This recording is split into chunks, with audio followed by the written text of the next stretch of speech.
새번역 사도신경으로 신앙 고백하겠습니다. 저는 전능하신 아버지 하나님 천지의 창조주를 믿습니다. 저는 그분의 유일하신 아들 우리 주 예수 그리스도를 믿습니다. 그분은 성령으로 잉태되어 동정녀 마리아에게서 나시고 본디오 빌라도에게 고난을 받아 십자가에 못 박혀 죽으시고 장사된 지 사흘 만에 죽은 자 가운데서 다시 살아나셨으며 하늘에 오르시어 전능하신 아버지 하나님 우편에 앉아 계시다가 거기로부터 살아있는 자와 죽은 자를 심판하러 오십니다. 저는 성령을 믿으며 거룩한 공교회와 성도의 교제와 죄를 용서받는 것과 몸의 부활과 영생을 믿습니다. 아멘. 거룩하신 하나님 아버지 감사합니다. 간밤에도 편히 쉬게 해주시고 새벽에 기도하는 자리에 불러주시니 감사합니다. 이 시간 저희들 마음 중심으로 주님을 경외하게 하여 주시옵소서. 예수님 이름으로 기도드리옵나이다. 아멘. 찬송가 366장입니다.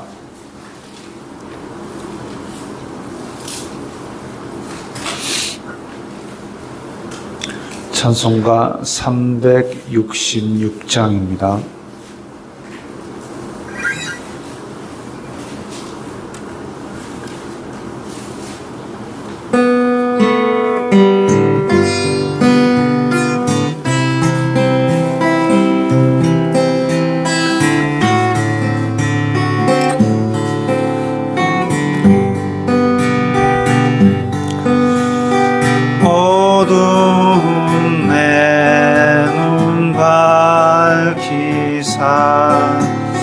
진리를 보게 하소서.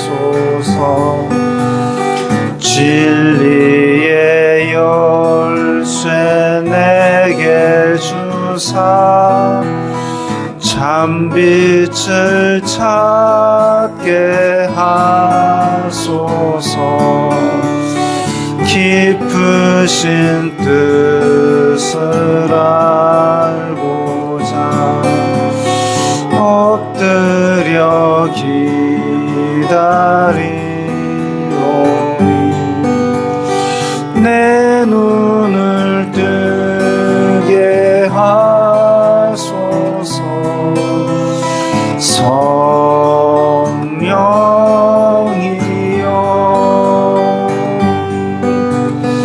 막혀진 내 귀 여시사 주님의 귀한 음성 이 귀로 밝히 들을 때에 내 기쁨 한량 없겠네.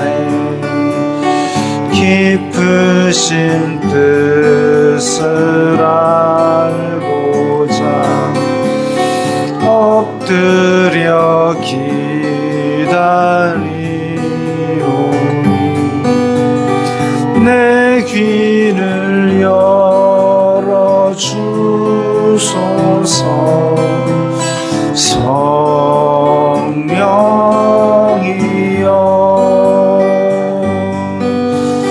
봉해진 내 입 여시사 복음을 널리 전하고 차가운 내 맘 녹여주사 사랑을 하게 하소서.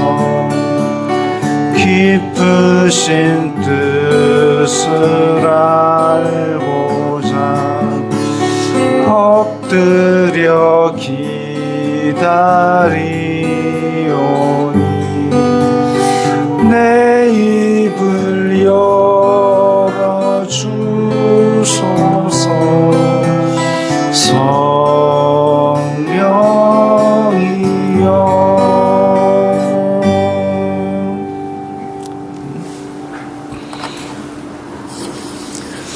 오늘 말씀은 잠언 15장 1절부터 16절까지의 말씀입니다.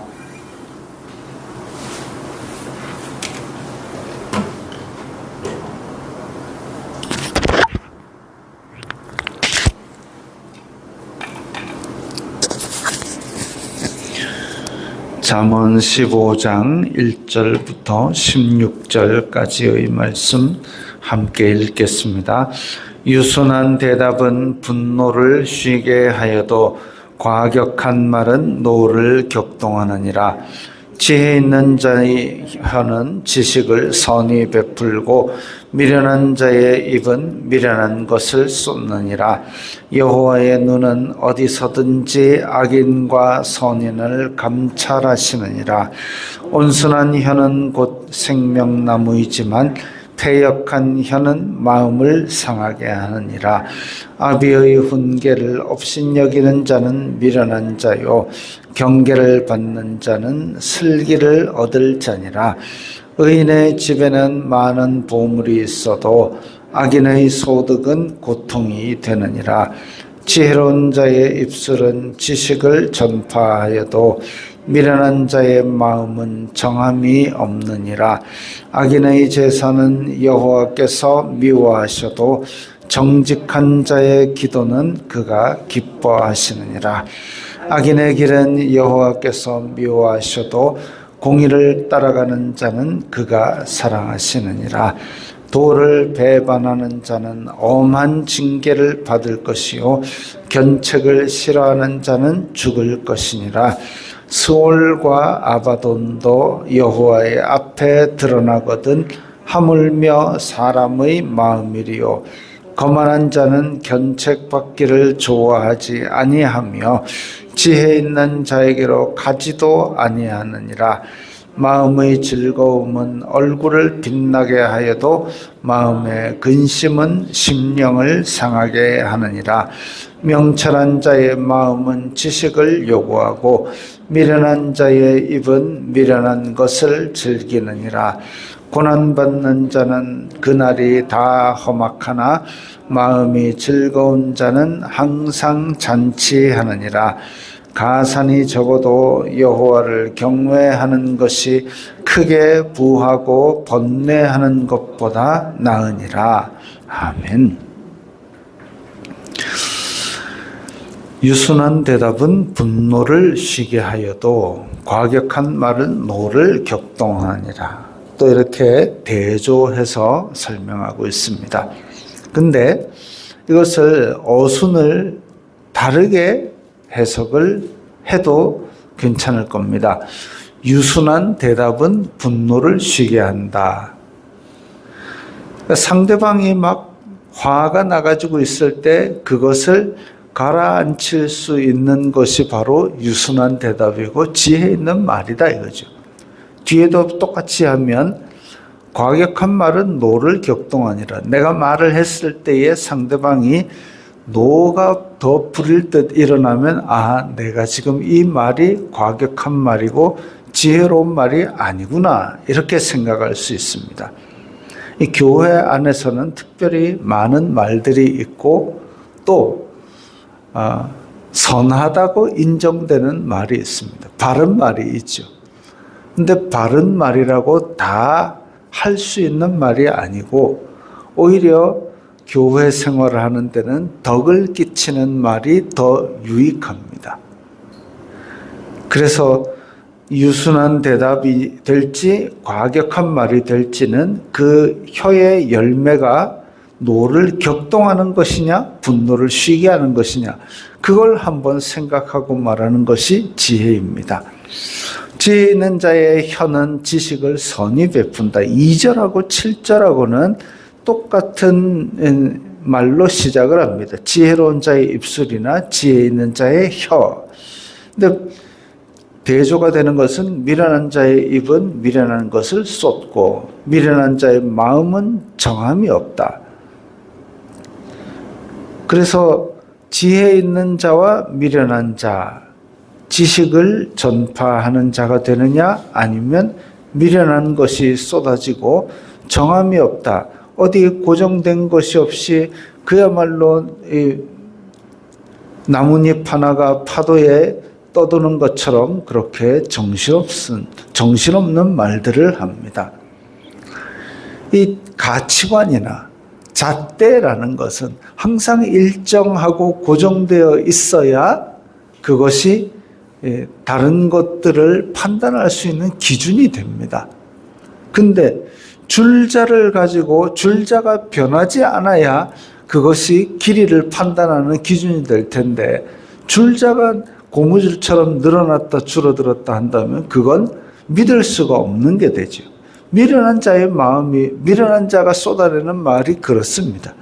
기준도 없고 그냥 기분에 따라 이렇게 됐다가 저렇게 됐다가 마음대로 왔다 갔다 하니까 그것은 정함이 없고 결국은 그건 미련한 것이 되는 거죠. 일관성이 있어야 되고, 말에는 일관성이 있어야 되고, 그 일관성은 하나님의 말씀같이 변하지 않는 것이어야 합니다. 3절에 여호와의 눈은 어디서든지 악인과 선인을 감찰하시느니라. 우리의 신앙의 선배들은 코람데오라고 하는 하나님 앞에서라고 하는 정신으로 살았습니다. 그러니까 사람들이 보지 않는 곳에서라도 그렇게 죄를 범하지 않으려고 애를 썼지요. 요셉이 보디발의 아내의 유혹을 받을 때 그 집에는 종들이 다 물러난 상태였습니다. 아무도 없고 보디발의 아내와 요셉 둘밖에 없는데도 불구하고 그걸 뿌리치고 유혹을 거절할 수 있었던 게 뭐냐면, 하나님께서 나와 함께 계신다, 이 생각을 가지지 않으면 사람이 아무도 없는데 자기의 부귀 영화를 보장할 수 있는 이 유혹에 금방 넘어갈 수 있습니다. 그러나 여호와의 눈은 어디서든지 지금 감찰하고 계신다라는 생각을 가지고 있으니, 하나님과 동행한다는 생각을 가지고 있으니까 아버지 야곱이 섬기던 그 땅에서 멀리 떠나와서 지금 이 종살이를 하면서도 하나님의 눈을 생각하고 죄를 멀리할 수 있었던 것이죠. 4절에 온순한 혀는 생명나무이지만 패역한 혀는 마음을 상하게 한다. 아까와 똑같이 거꾸로 해석을 내가 어떤 말을 했을 때에 상대방의 마음을 깊이 상하게 한다면, 내가 패역한 혀구나. 근데 사람을 살리는 말을 하였다, 내가 온순한 혀이구나. 그렇게 생각할 수 있는 구절이죠. 6절에 의인의 집에는 많은 보물이 있어도 악인의 소득은 고통이 되느니라. 그렇다고 해서 많은 보물이 있는 집이 의인의 집이다, 이렇게는 판단할 수가 없습니다. 이것은 의인의 집에는 많은 보물이 있다라는 것은 이제까지의 성경 말씀의 맥락으로 보았을 때에 자기가 수고해서 거둔 하나님의 복의 결과로 보는 것이죠. 정직하게 일을 한 사람, 그래서 수고로 많은 노력을 기울였던 사람, 그는 하나님께서 복을 주사 많은 보물을 가지게 될 것입니다. 그리고 그것이 단지 육신의 부와 귀와 영예 같은 것들이 아니고, 어찌 보면 이 대조되는 구절에 보면 악인의 소득은 고통이 된다 그랬던 것처럼, 고통이 아니라 마음의 평안과 기쁨과 행복 같은 것들이 어찌 보면 더 귀한 보물일 수 있습니다. 또 뒤쪽에도 나오는데, 가산이 적어도 여호와를 경외하는 것이 크게 부하고 번뇌하는 것보다 나으니라. 16절에 나오는 말처럼 의인의 집에는 그 보물이 단지 돈이 많은 것이 아니라 하나님을 경외함이 있고, 가족 간의 화목함이 있고, 평안함이 있고, 이런 것들이 이 의인의 집에 있는 큰 보물일 수가 있습니다. 8절에 악인의 제사는 여호와께서 미워하셔도 정직한 자의 기도는 그가 기뻐하시느니라. 악인이 제사를 안 드리는 게 아닙니다.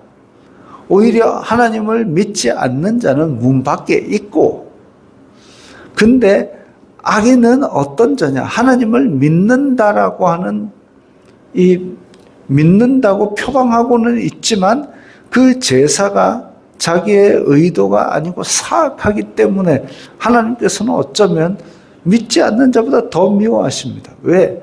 믿는다고 겉으로는 사람들에게 나는 믿는다라고 그렇게 얘기를 하지만 그 마음 중심에서 더 악을 행하고 있기 때문에, 그래서 예수님 시절에 대제사장과 서기관과 바리새인들 예수님께서 그렇게 꾸중하신 이유가 바로 악인의 제사이기 때문에, 그 마음이 겉으로는 하나님을 잘 믿는 척하고 있지만 그 마음속에는 사악한 것이 들드글하기 때문에 그러했던 것으로 보입니다. 악인의 길은 여호와께서 미워하셔도 공의를 따라가는 자는 그가 사랑하시느니라. 악인의 제사를 안 드리는 게 아니라 하나님을 믿는다고 표방했던 것처럼, 자, 이제 악인의 길은 여호와께서 미워하셔도, 그래서 그 믿는다고 표방하면서 자기의 속에는 악이 드글드글한 사람, 그를 악인이라 합니다. 그러면 그 반대는 무엇이냐? 하나님의 공의를 따라가는 자. 따라간다는 것은 히브리어로 매우 적극적이고 의도적으로 찾아서 추적하는 그것을 말합니다. 공의를 그렇게 추적하는, 공의를 내 의도적으로 열심히 따라가는 자는 하나님의 사랑을 더 크게 입습니다. 도를 배반하는 자는 엄한 징계를 받을 것이요 견책을 싫어하는 자는 죽을 것이니라. 이 싫어한다는 것도 단지 그냥 나 이 반찬 안 먹어 그 정도로 싫어하는 것이 아니라, 그 견책을 하는 사람, 나의 잘못을 지적하는 사람을 미워하고 그 말을 아예 증오하는 이런 정도로 싫어하는 겁니다. 하지만 지혜로운 자는 자기의 조언할 사람이 많은 사람, 자기에게 입바른 소리를 많이 할 수 있는 사람을 스승으로 받아들이는 사람이 바로 견책을 좋아하는 자고 지혜로운 자이지요. 스올과 아바돈, 스올은 이제 죽은 자들이 가는 곳이라는 뜻을 가진 단어들입니다. 그래서 스올과 아바돈이라면 죽음의 저 깊은 심연에 있는 것들도 여호와 앞에 드러나거든 하물며 사람의 마음이리요.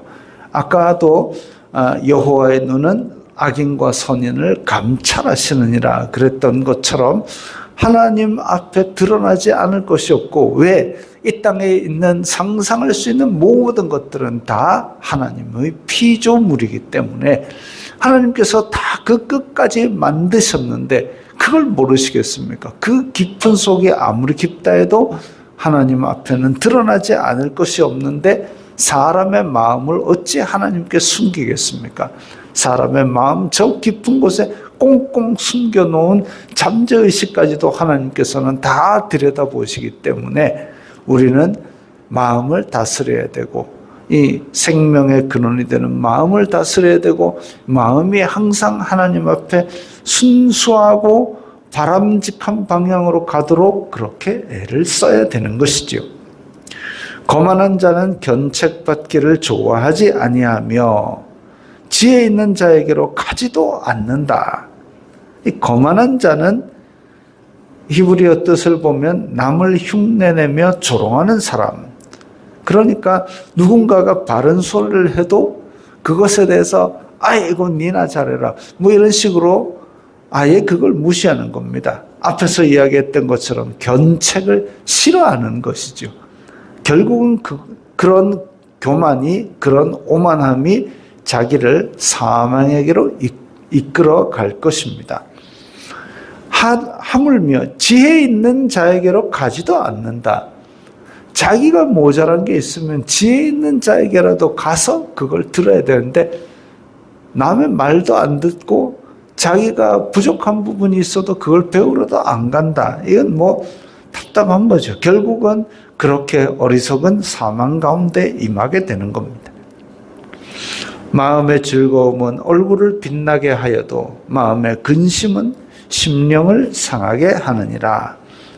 마음에 즐거움이 있다. 하나님을 경외하는 자가 다른 사람들과 근본적으로 다른 것이 마음의 평안입니다.